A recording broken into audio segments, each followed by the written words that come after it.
कहते हैं हर झगड़े की जड़ सिर्फ 3 चीजें होती हैं, जर, जन, जमीन, यानी धन, स्त्री और भूमि। महाभारत भी तो भूमि के सवाल पर ही हुई थी। फिर कैसे हमारे देश के बड़े जमींदार और राजे रजवाड़े अपनी जमीनों को नए देश और संविधान के चलते इतनी आसानी से हाथ से चले जाने देते? संविधान सभा में मौजूद जमींदारों और रजवाड़ों और उनके नुमाइंदों ने हर कोशिश कर ली कि किसी तरह फंडामेंटल राइट्स के नाम पर उनकी ज़मीनें उनके हाथ से न निकलने पाएं, क्योंकि उस वक्त ज़मीनों मकान की मिल्कियत को एक बुनियादी हक माना जा रहा था। Sir, I beg to move clause 19, which runs thus: No property, movable or immovable, of any person or corporation, including any interest in any commercial or industrial undertaking, shall be taken or acquired for public use unless the law provides for the payment of compensation for the property taken or acquired and specifies the principles on which and the manner in which the compensation is to be determined. तुरंत अवध के इलाके से आए एक राजा साहब खड़े हो गए। नाम था राजा जगन्नाथ बख्श सिंह। सभापति महोदय, आपके आदेश से मैं एक संशोधन पेश करना चाहूंगा कि खंड 19 में मुआवजे से पहले शब्द उचित जोड़ लिया जाए। Mr. President, sir, when we are acquiring landed property from a zamindar, we need not pay as much as he wants. We need pay only what is reasonably required to enable him to maintain himself and his family for 1 or 2 generations. But if a poor man's property is acquired for a particular purpose, the government must pay him cost of the land and something more even. And once you acquire land, you must see that the tiller of the soil is made the owner of the land. Then alone will we be able to give encouragement to the toiling farmers and make them increase the produce and the national wealth. अध्यक्ष महोदय, यहाँ जमींदारी के उद्गम का प्रश्न भी महत्वपूर्ण हो जाता है। मेरे प्रदेश में कई जमींदारों को जमींदारी 1857 के पहले स्वतंत्रता संग्राम में देश से दगा करने और अंग्रेज़ों की मदद करने के इनाम में मिली थी। और फिर भी ये ज़मींदार लोग ये सोच के बैठे हैं कि मुआवजे का मतलब है इन लोगों को पूरा कंपनसेशन, यानी पूरी कीमत मिलेगी, पूरा बाजार भाव मिलेगा इनकी ज़मीन का। मगर महोदय, ऐसा करना तो किसी भी राज्य के लिए संभव ही नहीं हो सकता, और इस मौजूदा क्लॉज का प्रभाव तो उल्टा पड़ेगा हम पर। इससे तो इन मुट्ठी भर जमींदारों को फायदा होगा और देश के करोड़ों गरीबों और भूमिहीनों के सामाजिक न्याय का सपना टूट जाएगा।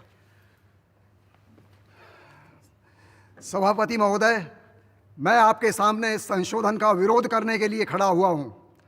संशोधन में शब्द मुआवजे के साथ शब्द उचित जोड़ने की मांग की गई। अगर न्याय संगत तरीके से, जस्ट तरीके से किसी व्यक्ति के पास संपत्ति आई है तो उसे हमें मुआवजा कीमत के हिसाब से दे देना चाहिए। अगर न्याय संगत तरीके से उसके पास वो संपत्ति नहीं आई है या अगर उसने संपत्ति से काफ़ी लाभ उठा लिया है तो उसका पूरा मुआवजा देना, उसकी पूरी कीमत देना बिल्कुल गलत है। जो ज़मींदार के हक हैं, टाइटल हैं, उनकी भी परीक्षा की जानी चाहिए। हम सभी जानते हैं कि बहुत से लोगों ने अपने देशवासियों के साथ द्रोह किया, गद्दारी की और इस सिलसिले में बड़े बड़े इलाके पाए। जमींदारी की जिन्होंने ये रियासतें देश के साथ विद्रोह के एवज में पाई हैं, वो आजकल जस्ट कंपेंसेशन चाहते हैं। Just compensation. जस्ट यानी न्यायोचित।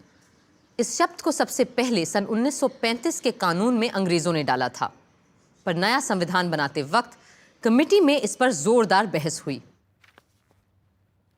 No property, movable or immovable, of any person or corporation shall be taken or acquired for public use unless the law provides for the just compensation for the property thus taken or acquired. Does it mean that where property is to be acquired for public use, compensation should be paid, or that property should not be acquired except for public use, and then compensation should be given? This has closely followed the Government of India Act of 1935. And if the government makes a tenancy law, is that public use or not? मान लीजिए सरकार Connaught place के सारे मकानों का उनके मालिकों से अधिग्रहण कर लेती है और फिर इन्हें उन्हीं किराएदारों को दे देती है जो वहां बरसों से रहते आए हैं। तो पहला कदम हुआ अधिग्रहण और दूसरा हुआ डिस्ट्रीब्यूशन।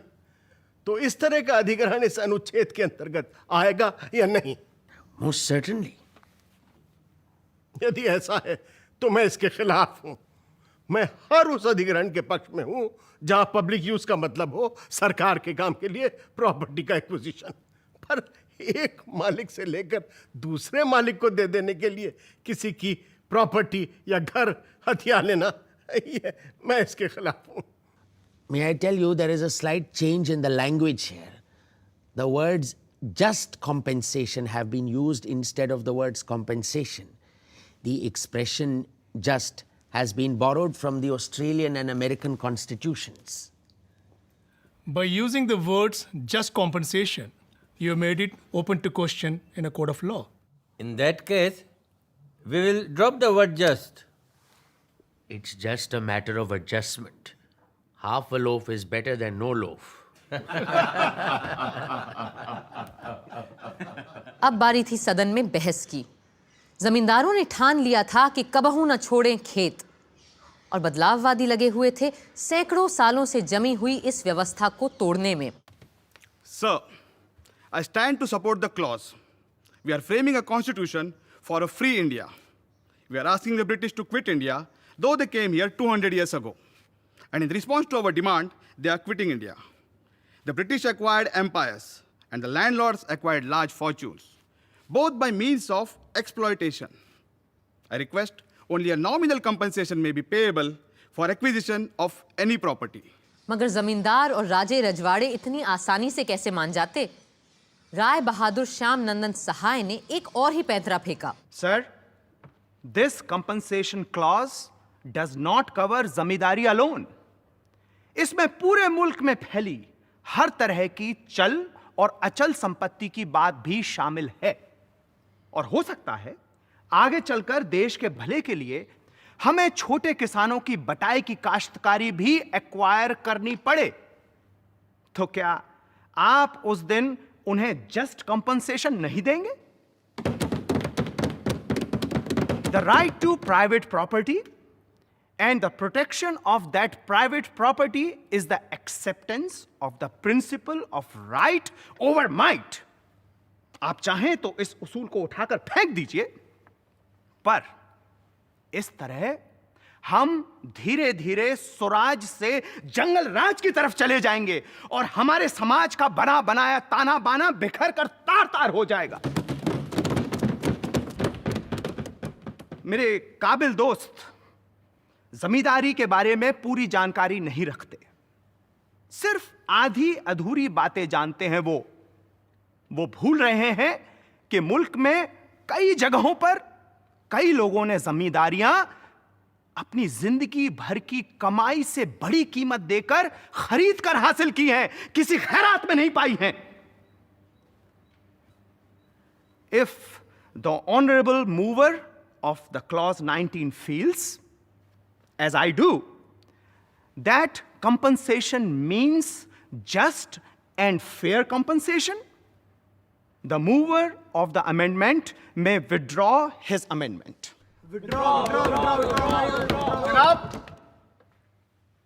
दिक्कत सिर्फ जमींदारियों की नहीं है, बल्कि और बहुत बड़ी है। और ये दिक्कत है उद्योग की, इंडस्ट्री की। अभी कुछ 6-7 साल पहले दूसरी जंग अजीम में कई उद्योगपतियों ने अपनी लागत से कई 100 गुना मुनाफा कमाया है। कपड़ों के कारखाने को ले लीजिए, जहां 50 करोड़ लगाकर कईयों ने तो हजारों करोड़ का मुनाफा कमाया है। विश्व युद्ध में दुनिया में किसी ने भी इतना पैसा नहीं कमाया जितना कि हमारे देश के उद्योगपतियों ने कमाया है। इसलिए मेरा कहना है कि अगर हमने इस क्लॉज को जैसे का तैसा पास कर दिया तो आने वाले वक्त में भूमि सुधार यानी लैंड रिफॉर्म के काम में एक बहुत बड़ी अड़चन पैदा कर जाएंगे। अंत में वोट से पहले सरदार पटेल सारे प्रश्नों का जवाब देने खड़े हुए। The discussion on this question has gone on the wrong track. Those who took part in the debate assumed that this clause was intended for the purpose of acquiring zamindaris. Land will be required for many public purposes. Not only land, but so many other things may have to be acquired. And the state will acquire them after paying compensation and not expropriate them. That is the real meaning of this clause. But the zamindars or some of their representatives thought that their interests must be safeguarded by moving an amendment or by making a speech here. They must recognize the times and move with the times. It is wrong to think that this clause was intended really for them. It is not so. The process of land acquisition is already there, and the legislatures are already taking steps to liquidate the zamindaris. Therefore, we must not or need not go into the question whether zamindars have in the past been patriotic or a nuisance or anything of that kind. It is all irrelevant. And I move this clause as moved by me to be passed.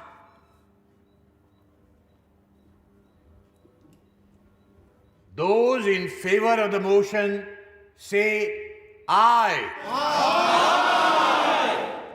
Sardar Vallabh भाई पटेल का भूमि अधिग्रहण के सवाल पर प्रस्ताव पास हो गया, पर जमींदारी खत्म करने का मसला इतनी आसानी से हल होने वाला कहां था। 10 सितंबर 1949 को जमींदारों की जमीन देश के लिए लेने के बारे में एक संशोधन प्रस्ताव संविधान सभा के पटल पर रखा प्रधानमंत्री जवाहरलाल नेहरू ने। जनाब सदर साहब, इन सवालों के जवाब के दो पहलू हैं। एक, the individuals right to property, और दूसरा, the communities interest in that property. यानी मिल्कियत में एक तरफ फर्द का और दूसरी तरफ पूरे समाज का हक। इस अमेंडमेंट में हमने इन दोनों पहलुओं को मद्देनजर रखने की पूरी कोशिश की है। कांग्रेस ने कई साल पहले यह फैसला किया था कि हिंदुस्तान से जमींदारी का रोग पूरी तरह खत्म कर देंगे, और जाहिर है हम इस वायदे को 100% निभा कर ही रहेंगे, और कोई भी कानूनी दाव पेंच या नुक्ता हमारे इस इरादे के सामने रुकावट नहीं बन पाएगा, क्योंकि संसद को ही देश और समाज की नुमाइंदगी का पूरा हक है। कई गांधीवादी कांग्रेसी नेताओं ने पंडित नेहरू के अनुमोदनों का जोरदार समर्थन किया। जनाब सदर साहब, गोलमेज कॉन्फ्रेंस के वक्त महात्मा गांधी जी ने कहा था,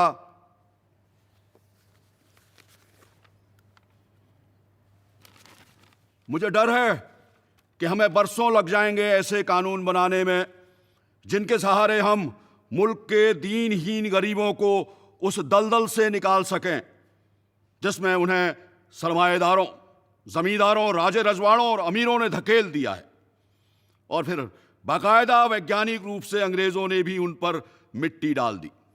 अगर हमें इन सब दबे कुचले लोगों को ऊपर लाना है तो यह काम करने का राष्ट्र की सरकार को आहत उठाना होगा और कमर कस के यह काम करना होगा। और इस काम को करते वक्त अगर जरदारों, जमींदारों और सरमाएदारों को तकलीफ हुई तो मैं उनसे सहानुभूति भले रखूं, मैं उनकी कोई मदद नहीं कर सकूंगा। लेकिन जिस मुद्दे पर बहस हो रही है, उसका इससे क्या लेना देना है?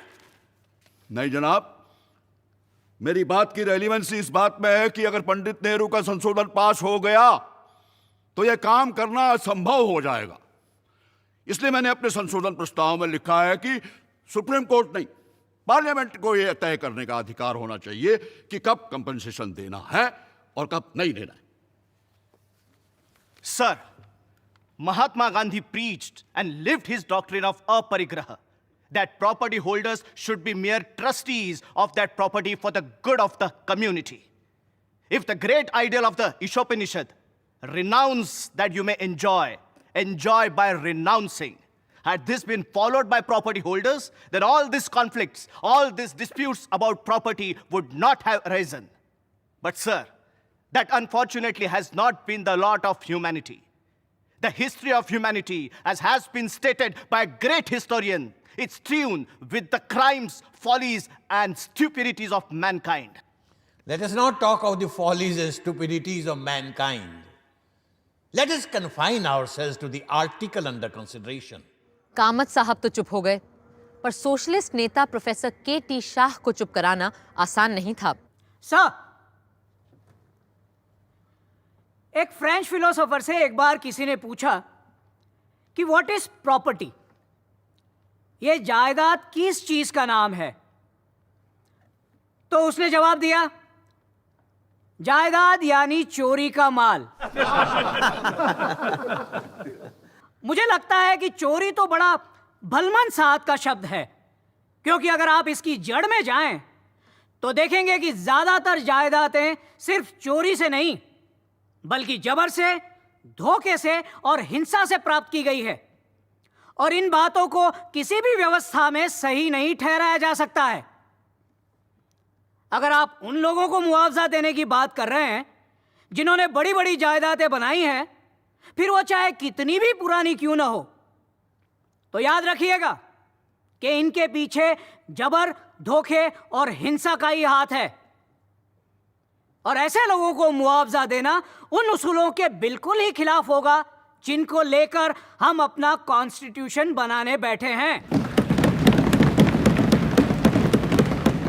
इस डर से कि कहीं जमींदारों की जमीनें बिना पैसे के न ले ले सरकार, कुछ कांग्रेसियों ने कांग्रेस के ही इतिहास की दुहाई दी।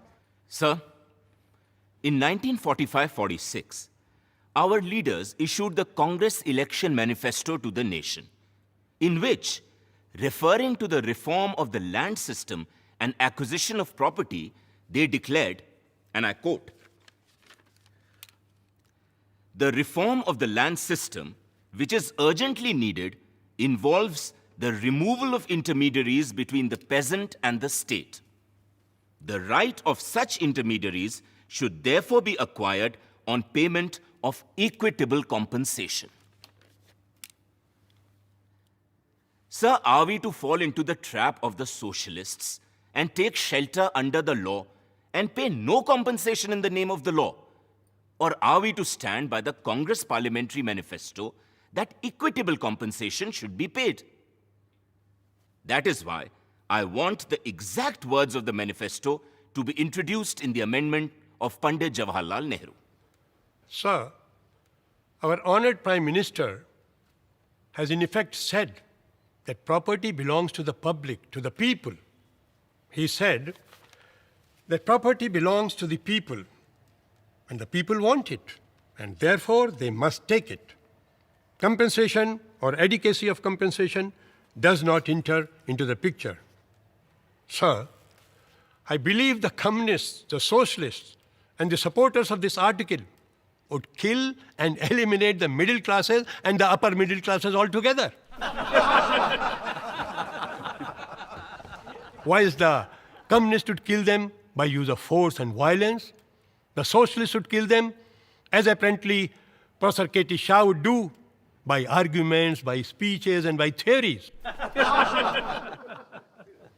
The sponsors of the present article would kill them by use of law. But I think you're a zamindar. Mr. Das says that I am a zamindar. ये आपका स्टेटस बढ़ा रहे हैं आपको जमींदार कह के। Well, Mr. Das thinks of many things that are not real.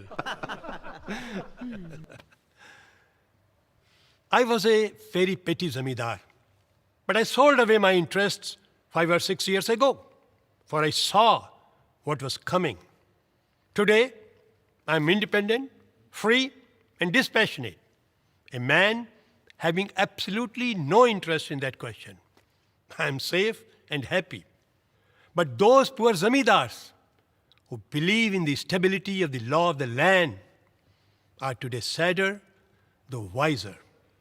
Sir, in India, when we nationalized the Reserve Bank, the full market price was given, though at a time of depression. The question is, does zamindari property differ from other properties so as to receive this step-motherly treatment? There's nothing like a zamindar during the period of the Hindu kings. During the Muslim period, they were unconsciously created as a matter of administrative necessity. We all know the history. All I want is to limit the payment of minimum compensation to 12 times. Sir, in UP they desire to pay 8 times. I want to make it 12 times. UP की विधानसभा में जमींदारों को उनकी सालाना मालगुजारी का 8 गुना देकर उनकी जमीनों का अधिग्रहण करने का प्रस्ताव रखा गया था। इस राशि को और बढ़वाना चाह रहे थे श्री नजीरुद्दीन अहमद, पर कुछ का कहना था कि हम जरूरत से ज्यादा दे रहे हैं जमींदारों को। सो बहस जारी रही।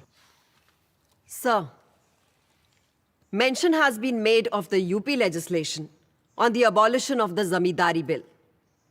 The UP Assembly stands committed to the principle of abolition of capitalism.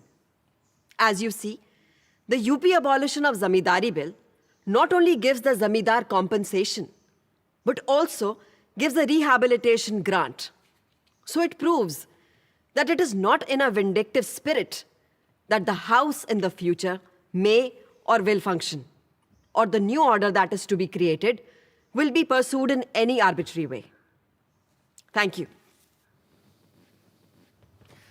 Sir, there is no question of expropriation of property. The question of nationalization or socialization really does not arise today. These are issues that have been raised to confuse the matter. Shrimati Renuka राय का तर्क था कि इस clause का जायदाद के राष्ट्रीयकरण या समाजवाद से कोई लेना देना नहीं है। If someone thinks that the state is going to steal his property, then he is wrong. The government is here to protect you, not harass you in the name of nationalization. The government has laid down its economic policy. That policy does not include any nationalization or socialization, except in the case of the abolition of zamindari. जब श्रीमती रेणुका राय काफी देर बोल चुकी थी, तो आखिर अध्यक्ष महोदय ने उन्हें टोक ही दिया। I hope you have finished now. I have just 1 or 2 more points, sir. More points or more words? More points, sir. Last of all, I appeal to this House and say, let us not accept something which posterity may point to and say that we were more interested and concerned in entrenching vested interests in the Constitution than all other rights. Let them not say that the right to property was the only fundamental right in which we showed most concern. As let us not forget that no other economic right is incorporated in fundamental rights. All others are directive principles, as pious hopes for the future. Thank you. Thank you. Next speaker, Begum Ejaz रसूल। जनाब, मैं आपको इस बात पर तवज्जो दिलाना चाहती हूँ कि 7:15 बज चुके हैं और हम सब यहाँ पिछले 7 घंटों से बैठे हैं और अभी भी तमाम लोग इस अहम मुद्दे पर अपनी बात रखना चाहते हैं। इसलिए क्या ये मुनासिब ना होगा कि हम इस हाउस के मशवरे से ये डिबेट मंडे तक के लिए मुलतवी कर दें? नो सर, हम में से ज़्यादातर लोग चाहते हैं कि ये सब्जेक्ट आज ही ख़त्म कर लिया जाए। सर, बेचारे जमींदारों को भले पूरा मुआवजा हम ना दें, उन्हें अपनी बात कहने का पूरा मौका तो हम दे ही सकते हैं ना। जी जनाब, कम से कम उन्हें अपनी आखिरी हिचकियां तो ले लेने दीजिए। The House stands adjourned now till 9 o'clock Monday morning. सोमवार को भी वार जारी रहे। पहले वक्ता मैसूर के श्री एच सिद्धवीरप्पा ने एक संशोधन रखा कि प्रस्ताव में रैयतवारी का जिक्र भी होना चाहिए। Mr. President, sir, I am not unaware that the legislative enactments dealing with the abolition of zamindari in Madras and Bihar do not refer to the system of Rayatwari lands. In fact, the bill pending before the United Provinces Legislature also does not in any way affect the Rayatwari system. As you are aware, sir, under the Rayatwari system, the owner of the land himself is the cultivator. Either he personally cultivates or he cultivates with the help of an agricultural labor. There is no intermediary between him and the state. There is no man who gets an unearned income as under the zamindari system. As a matter of fact, a different set of land reform is required in the case of Rayatwari holdings. I am moving this amendment as a matter of caution and prudence. Darbhanga के राजा कामेश्वर सिंह का नजरिया जाहिर है पंडित नेहरू से बिल्कुल उल्टा था। हमें बड़ा धक्का लगा अध्यक्ष महोदय, जब हमें यह पता चला कि यह अमेंडमेंट किसी और ने नहीं बल्कि खुद हमारे प्रधानमंत्री जवाहरलाल जी ने पेश किया और इसके पीछे श्री एन गोपाल स्वामी अयंगार, श्री अलादी कृष्ण स्वामी अय्यर, श्री के एम मुंशी और यूपी के प्रीमियर पंथ जी जैसे संवैधानिक और कानूनी दावपेच के माहिर लोगों ने पेश किया। मेरी समझ में एक बात नहीं आई अध्यक्ष महोदय कि कैसे इस तरह के जबरदस्ती जब्ती के कानून को संविधान में पास करवाना जायज हो सकता है, क्योंकि इस तरह के कानून को कभी कोई अदालत सही और न्यायोचित मान ही नहीं सकती। मैं यहां उपस्थित तमाम लोगों से पूछना चाहूंगा कि क्या आप लोगों को इस तरह के भेदभाव की नीति ठीक और सही लगती है? इज इट फेयर और जस्ट? मुझे इस बात का इल्म है अध्यक्ष महोदय कि कांग्रेस पार्टी ने जमींदारी उन्मूलन का बीड़ा उठाया है, पर उसी तरह कांग्रेस पार्टी ने यह भी तो वादा किया था कि वो जमीन के हर टुकड़े का बाकायदा उचित मुआवजा मुहैया करवाएगी। मैं इस प्रस्ताव के पेश करने वालों से एक इल्तिजा करना चाहूंगा कि वो इस सदन में कोई भी ऐसी हिमाकत ना करें जो उन उसूलों को ही तोड़ दे जिन पर कांग्रेस जैसी संस्था की बुनियाद खड़ी है। Mr. President, sir, in supporting Article 24 as moved by the Honorable Prime Minister, I crave the indulgence of the House to say a few words, as I have not always seen eye to eye with the Honorable Prime Minister. I might mention that I am a small proprietor who is vitally affected by the Madras legislation. But I felt that the clause, as moved by the Honorable Prime Minister, enabling the government to seek the certification of the President, will put an end to litigation.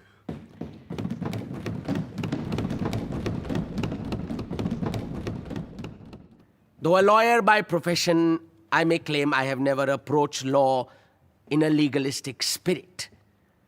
Law, according to me, if it is to fulfill its larger purpose, must serve as an instrument of social progress. It must reflect the progressive and social tendencies of the age. Our ancestors never regarded the institution of property as an end in itself. Property exists for dharma. Dharma and the duty which the individual owes to the society form the whole basis of our social framework. The sole end of property is yagna and to serve a social purpose, an idea which forms the essential note of Mahatma Gandhi's life and teachings. In the fervent hope that the amendment will further social progress of the teeming millions of the agricultural population of this country, I accord my wholehearted support to the proposition as put forward by the Honorable Prime Minister. जमींदारों की lobby के लोग अब तक सचमुच हिल चुके थे। आदरणीय अध्यक्ष जी, मुझे आज सुबह यहां खड़े होते वक्त डर लग रहा है कि पता नहीं मेरे ख्यालात को यहां किस नजर से देखा जाएगा। श्रीमान, आप बिल्कुल मत घबराइए। Do not worry. पर मुझे पूरा विश्वास है, इस सदन की बुद्धिमत्ता और दूरदर्शिता पर पूरा भरोसा है कि यह हाउस मुझे अपनी बात कहने का बेरोक टोक पूरा मौका देगा, भले ही पंडित बालकृष्ण शर्मा नवीन जैसे लोग कितना ही रोकें और टोकें। मैं तो सिर्फ इनका हौसला बढ़ा रहा था। I was just encouraging the honourable member sir. शुक्रिया महोदय। मैं पूरी तरह से मानता हूं कि उत्पादों के बनाने के सिलसिले में समाजवाद का आना क्रमिक विकास का एक जरूरी हिस्सा है। यह तो होना ही है। मेरा झगड़ा केवल उन लोगों से है जो इस एवोल्यूशन को रेवोल्यूशन से लाना चाहते हैं। फर्ज करिए आज आपने चंद जमींदारों को खत्म कर दिया, फिर क्या होगा? फिर भी ज्यादातर जमीन और दौलत कुछ ही लोगों के हाथ में रहेंगी। उन लोगों तक तो नहीं पहुंच जाएंगी जो हजारों बेचारे भूमिहीन हैं। महोदय, हमें सिर्फ ऐसे कानून बनाने और पास करने चाहिए जो सोसाइटी के हर तबके को सही, इंसाफ पसंद और बराबरी के लगें। मगर अगर अभी भी आपने मेरी न सुनी और अपनी ही मनमानी की, तो मैं यह सोचकर ही इत्मीनान कर लूंगा जो एक बार लॉर्ड बायरन ने कहा था। उन्होंने कहा था, मुझे इसी बात का संतोष है कि मेरे कातिल कोई और नहीं, मेरे अपने लोग हैं, मेरे अपने देशवासी हैं। पंडित गोविंद बल्लभ पंत यूपी के प्रधानमंत्री थे और अपने प्रदेश में जमींदारी उन्मूलन का प्रस्ताव ला चुके थे, इसलिए सब उन्हें सुनने को बेताब थे। सर, राजा जगन्नाथ बख्श सिंह हमारी यूपी के जमींदारों के लीडर हैं और ये चाहते हैं कि जमींदारों को उनकी जमीन के बदले बाजार भाव से 15% ज्यादा दाम मिले। लालच बड़ी बुरी बला है और ये बला बड़ी मुश्किल से मरती है। और उससे बढ़कर ये हमें चीजों को सही नजरिए से देखने भी नहीं देती। बलमन साहब की बात तो जाने ही दीजिए। मैं लोगों को हमारी सभा के ऑब्जेक्टिव्स रेजोल्यूशन की याद दिलाना चाहता हूं जो हमने यहां पहले ही दिन पास किया था।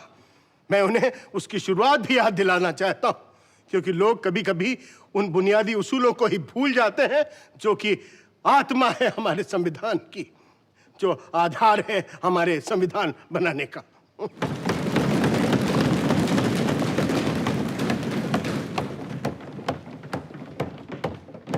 मैं साफ कर देना चाहता हूं कि हमारे संविधान में जमींदारी उन्मूलन और भूमि सुधार लाए ही इसलिए जा रहे हैं कि हम संघ के सामाजिक उद्देश्यों को पूरा कर सकें। हमारे यहां यही कोई 20 लाख के करीब तथाकथित जमींदार लोग हैं, जिनमें से 19 लाख को हम उनकी सालाना मालगुजारी का 28 गुना पैसा उनकी भूमि के बदले दे चुके हैं। कौन कहेगा कि यह मुआवजा कम है? क्या यह बेइंसाफी है? क्या यह काफी नहीं है कि चाहे कोई अपनी जमीन से कितना कम क्यों ना कमाता हो, हमने उसकी भूमि का कम से कम 8 गुना तो पैसा उसे दिया ही है। आप में से जो लोग जमींदारी के इतिहास से वाकिफ हैं वो तो जानते ही होंगे कि जब अंग्रेज जमींदारी की व्यवस्था लेकर आए थे तो इन जमींदारों को इनकी पूरी कमाई का 10% से अधिक रखने की इजाजत नहीं थी और कभी कभी तो इनको अपनी जेब से पैसा अंग्रेजों को देना पड़ता था कि इनकी नंबरदारी चलती रहे। हाँ, जमींदारों ने जो बोया था वही आज काट रहे हैं। ये इन्हीं की करतूतों का फल है। अध्यक्ष जी, जमींदारी की बात करते समय हम उसे कैसे नजरअंदाज कर सकते हैं जो आज चीन में हो रहा है, जो आज बर्मा में हो रहा है। सो मेरी पूरे हाउस से अपील है कि ये आर्टिकल पास करते वक्त हम पूरे माहौल को ध्यान में रखें और अपनी नजर उन उद्देश्यों से ना हटने दें जिनको लेकर हम यहाँ अपना संविधान बनाने बैठे हैं। हवा का रुख किधर को है ये सबको पता था, पर फिर भी जमींदार और रियासतों, रजवाड़ों, ठिकानों वालों ने उम्मीद नहीं छोड़ी थी। वो इस कोशिश में लगे थे कि जितना फायदा भी मिल सके उतना ही सही। बेगम एजाज रसूल खड़ी हुई एक इमोशनल अपील के साथ। कुछ लोग ये ज़रूर समझेंगे कि मैं इस तरह का बयान इसलिए दे रही हूँ क्योंकि इसका मुझ पर सीधा असर होने वाला है। जनाब, मेरी आवाज़ कितनी भी बेअसर और कमज़ोर क्यों ना हो, लेकिन मैं सैकड़ों हज़ारों लोगों के जज्बात की तायीद कर रही हूँ। हिंदुस्तान के कई अदद अखबारों ने भी इसके हक में अपनी राय जाहिर की है। यूपी में ज़मींदारी बिल के मातहत तकरीबन 1 करोड़ लोगों की आमदनी पे बुरा असर होगा और जो मुआवजे की तजवीज़ पेश की जा रही है उससे तो 2 जून की रोटी भी मैसर नहीं होने वाली। क्या यूपी के वजीर आज़म ने इस बारे में सोचा भी है कि इन बेचारों का क्या हश्र होने वाला है? बिना किसी जरिया माश के इन्हें दर बदर भटकने के लिए बेदखल किया जा रहा है। ये आप क्या कह रही हैं बेगम साहिबा? जमींदारी तो वैसे ही खत्म होने वाली है। I warn the Premier of UP that by depriving the zamindars of their source of livelihood without making any proper provision for them, he is creating problems for himself, which it may be difficult for him to cope with. माफ कीजिएगा बेगम साहिबा, क्या आप श्रीमान पंत को धमकी दे रही हैं? Are you daring premier Pant? Order, order. और इसी के साथ अध्यक्ष महोदय ने आखिरी वक्ता को बुलाया। मौलाना हसरत मोहानी। जनाब सदर साहब। मौलाना साहब, I wish to remind you that we are closing in half an hour's time. अत्सरे नो, मैं अपनी बात साफ कर दूं कि मैं पंडित पंत जी के पूरे ढंग और ढर्रे के ही खिलाफ हूं जो इन्होंने जमींदारी खत्म करने के ढोंग के तौर पर किया है। ढोंग से क्या मतलब है आपका? ढोंग लफ्ज का इस्तेमाल मैं यहाँ जानबूझकर कर रहा हूँ क्योंकि मेरे शातिर सियासतदां दोस्त पंजी ये तो अच्छी तरह से समझ ही चुके होंगे कि उनके इस कदम से ज़मींदारी ख़त्म नहीं होगी बल्कि हमेशा के लिए अपने पैर और कस के जमा लेगी। इनका कहना है कि अगर बटाईदारों ने 10 गुना किराया दिया तो ये उन्हें भूमिदार बना देंगे। मैं कहता हूँ कोई भी इन लफ्ज़ों के हेर फेर से बेवकूफ़ बनने वाला नहीं है। आखिर इसका मतलब ही क्या हुआ? फ़र्क ही क्या है भूमिदार और ज़मींदार में? ज़मीन फ़ारसी का लफ्ज़ है और भूमि संस्कृत का शब्द, और पंडित जी एक को हटाकर दूसरे को ला रहे हैं बस। ये और कुछ नहीं, लफ्ज़ों का खेल है, लफ्फ़ाजी है। ये भूमिदार और कोई नहीं, कल के ज़मींदार ही होंगे और चंद ज़मींदारों के बदले हम बहुत से भूमिदारों को खड़ा कर देंगे बस। Sir, the question may be put now. Closure has been moved. I am going to put the question of closure to the House. The question is, मौलाना हसरत मोहानी की सारी कोशिशों के बावजूद प्रस्ताव तो पास हो गया और फिर खड़े हुए पंडित नेहरू और श्री के.एम. मुंशी अंतिम संभाषण के लिए। the next speaker is Pandit Jawaharlal Nehru. If you will permit, sir, my honorable colleague, Mr. Munshi, would reply.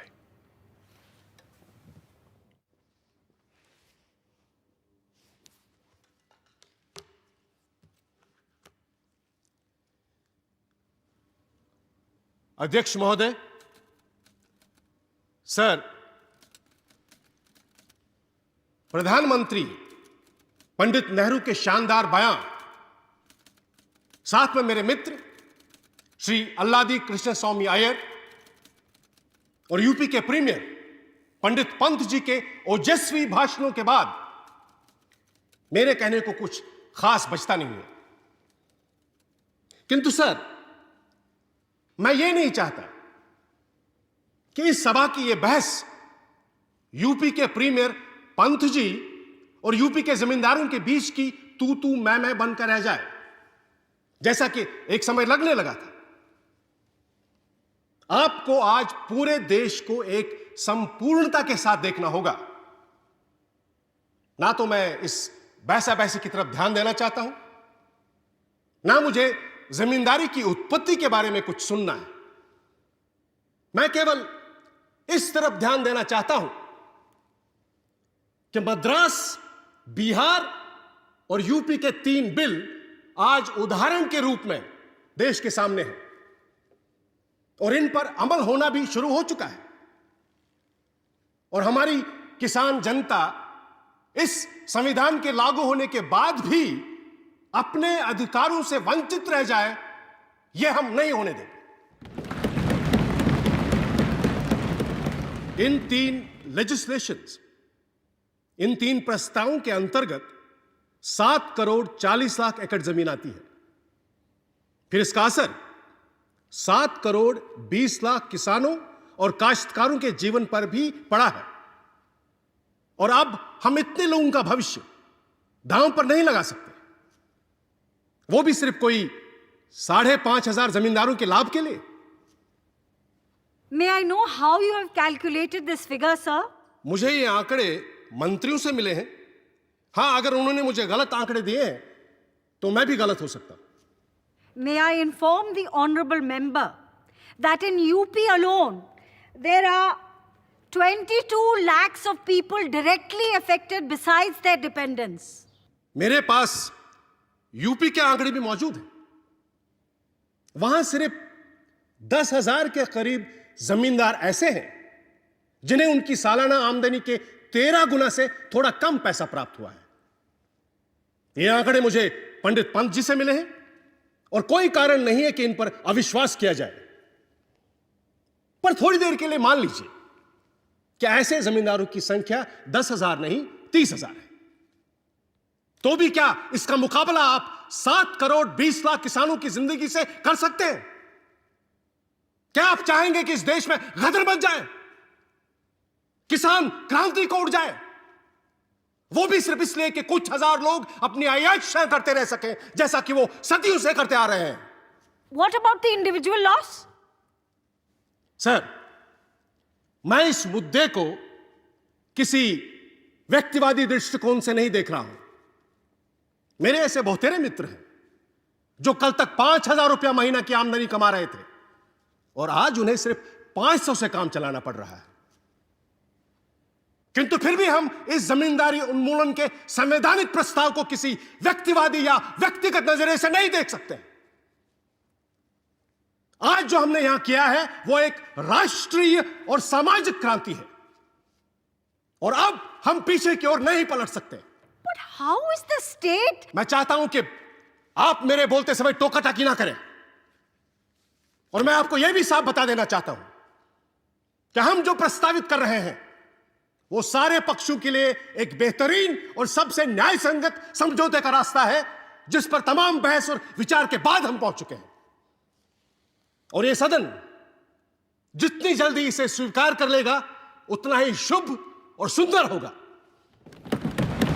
जमीन का मसला इतना लोगों के दिलों से जुड़ा हुआ था कि संविधान सभा के संसद में तब्दील होने के कुछ महीनों बाद ही नए गणराज्य की संसद को जमीन के सवाल पर ही पहला अमेंडमेंट लाना पड़ा।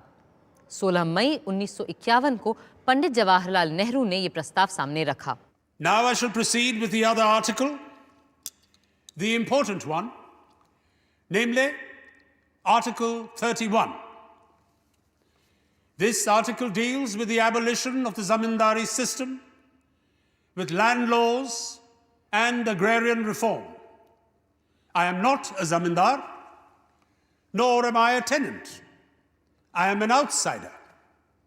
But the whole length of my public life has been intimately connected with agrarian agitation. And if there is one thing to which we as a party have been committed in the past generation, it is agrarian reforms and the abolition of the zamindari system. With compensation, sir. With adequate and proper compensation. Not too much. Adequate is quite enough, sir. Thank you. We do not allow anyone to suffer, but inevitably, in big social changes, unfortunately, some people have to suffer. Somehow we have found that this magnificent constitution that we have framed was kidnapped and purloined by the lawyers. It is a paradise for them. I do not grudge anyone entering paradise. What I do object to is the shutting of the door and preventing others from coming in. The other day, I was reading an article about India by an eminent American. The author finished off by saying that India has very difficult problems to face. But the most acute can be put in 5 words: land, water, babies, cows, and capital.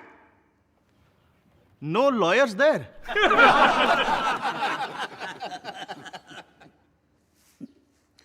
I am not going to say anything about babies and cows, important as they are, nor anything about capital. Now, we come back to the land and water issue. Water is connected with the land that we want to improve, and we have big river valley schemes, wells, and all that. Finally, we come back to the land, which is the most important of all. And if we do not make proper arrangements for the land, all our other schemes, whether they are about growing more food or anything else, may fail. Therefore, something in the shape of this amendment that I have suggested becomes necessary. प्रधानमंत्री पंडित जवाहरलाल नेहरू के प्रस्ताव का विरोध करने खड़े हुए doctor Shyama Prasad Mukherjee, जो कुछ ही महीनों में जनसंघ की नींव रखने वाले थे। What is the change that is being proposed? The Prime Minister talked very feelingly about his great desire to introduce land reforms. As he rightly pointed out, the declaration was that zamindari would be abolished, for which fair compensation would be paid. In any case, the Congress stood for the abolition of zamindari on payment of fair compensation. Equitable compensation, sir. Equitable compensation. What has happened since then? That there has been delay is not the fault of the Constitution. There is only one party ruling India today. All the governments are under control of a centrally organized party. Why has not the center sat down and given some sort of formula saying, this is the formula that every state should adopt in effecting land reforms, with minor changes as local conditions may necessitate? Therefore, I would very earnestly suggest that a situation has not yet come when any change in Article 31 is called for. If you tried it and failed, then I would understand your anxiety to change the Constitution. But merely in haste, you come and say, I cannot achieve something quickly. I cannot wait for the fulfillment of the provisions of the Constitution. Let us get hold of all legislative enactments and deem them as legally passed. Would you please let me know whether the will of Parliament is supreme or not? Since the will of Parliament is supreme, I am appealing to the sober will of Parliament not to do something that is dangerous. Some of us would doubt whether the honorable member really means what he says. The Honorable Prime Minister apparently thinks he is standing before a mirror and thinks everybody is like himself. Doctor Shyama Prasad Mukherjee का पंडित नेहरू से मतांतर राजनैतिक और सैद्धांतिक था, पर बहुत से जमींदारों के लिए तो ये जीने मरने का प्रश्न था। दरभंगा के राजा कामेश्वर सिंह भी उन्हीं में से एक थे और किसी भी तरह के लैंड रिफॉर्म के सख्त खिलाफ थे। बल्कि उस दिन तो वो उस संसद के भी खिलाफ हो गए जिसके वो खुद सदस्य थे। This parliament again is a provisional one, and it cannot be said to be reflecting the will of the people. It is highly improper to make fundamental changes in the constitution without making any reference to public opinion. The Prime Minister, I am constrained to say, is creating a very bad precedent by sowing the seed of executive despotism and playing with the supremacy of the constitution for party advantage. वामपंथी किसान नेता Shri MP Mishra ने कामेश्वर सिंह जैसे जमींदार को मुंह तोड़ जवाब दिया। श्रीमान जी, पंडित जवाहरलाल नेहरू प्रधानमंत्री हैं। यदि देश की इच्छा, आकांक्षा और विचारों का प्रतिनिधित्व कोई कर सकता है तो वो यही व्यक्ति है। कई हाई कोर्ट्स ने जमींदारी एबोलिशन एक्ट को गैर कानूनी घोषित किया है। बिहार प्रांत में तो जमींदारी को ही कानूनी तौर पर गैर कानूनी घोषित कर दिया गया है। मुझे हैरानी होती है कि अब भी कुछ लोग चाहते हैं कि आज इस प्रश्न पर जनमत कराया जाए कि जमींदारी रहनी चाहिए या नहीं रहनी चाहिए, कंपनसेशन देना चाहिए या नहीं देना चाहिए। उन्हें शायद याद नहीं कि क्यों तेलंगाना के 12 किसानों के प्राणदंड की सजा को माननीय राष्ट्रपति महोदय ने आजन्म कारावास में बदल दिया था। उस प्रदेश के किसान जमींदारों के आतंक से त्रस्त हो गए थे, उनके जुल्मों से पागल हो गए थे, जिसलिए आज श्री विनोबा भावे उनको शांत करने के लिए वहां घूम रहे हैं। और ये सिर्फ इसलिए हुआ कि वहां के जमींदारों ने किसानों की हड्डियों तक को चूस लिया था। और अब भी आप चाहते हैं कि जनमत संग्रह कराया जाए।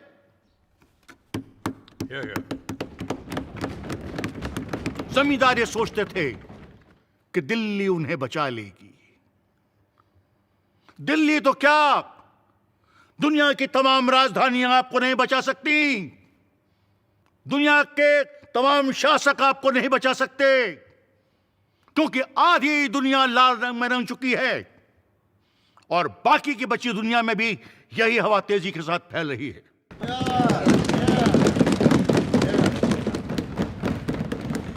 क्या अब भी सुप्रीम कोर्ट जाने की आवश्यकता है? सीरियस सी बात है। ये जज, ये जुडिशरी आखिर किसका क्रिएशन है? अमेरिका के प्रेसिडेंट रूजवेल्ट ने, आप लोगों ने तो पढ़ा होगा, अच्छे अच्छे जजेस को हटाकर अपनी पसंद की जजेस की नियुक्ति कर दी। हम ये तरीका अख्तियार नहीं करना चाहते और इसीलिए इस विधान में संशोधन लाना चाहते हैं। उस दिन भी फर्स्ट अमेंडमेंट को सबको समझाने और उसे सदन के तूफानी थपेड़ों से बचाकर किनारे लगाने का काम किया डॉक्टर अंबेडकर ने। Now I come to clause 4 of the bill. This clause introduces a new article, 31A. What this article does is to permit a state to acquire what are called estates.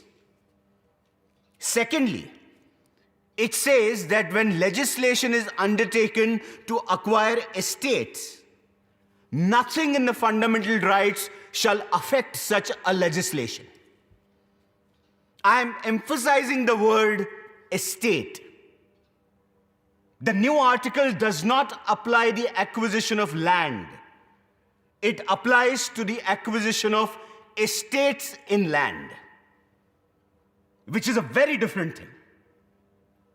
I would have very much liked if the state had acquired all these properties and kept the land to create collective farming and cooperative farming. We have a large number of landless laborers in this country. But when you make these laws, making the tiller of the soil the owner of it, what provision can you make for the welfare of these landless laborers? If you want the betterment of agriculture, I'm convinced the intermediaries must be liquidated. The original article exempted compensation for the acquisition of zamindari rights. We are now dealing with exemption of discrimination. I do not see why Article 31 should now continue to operate when there is a law for the purpose of acquiring these estates. वक्त के साथ जमीन जायदाद की मिल्कियत को बुनियादी हकों से खारिज कर दिया गया। इसके बाद भी भूमि और संपत्ति के कानूनों में कई बदलाव हुए हैं और हो रहे हैं और शायद फिर होंगे। जैसे 2013 में भूमि अधिग्रहण के लिए 80% गांव वालों की इजाज़त लेना लाजमी कर दिया गया है।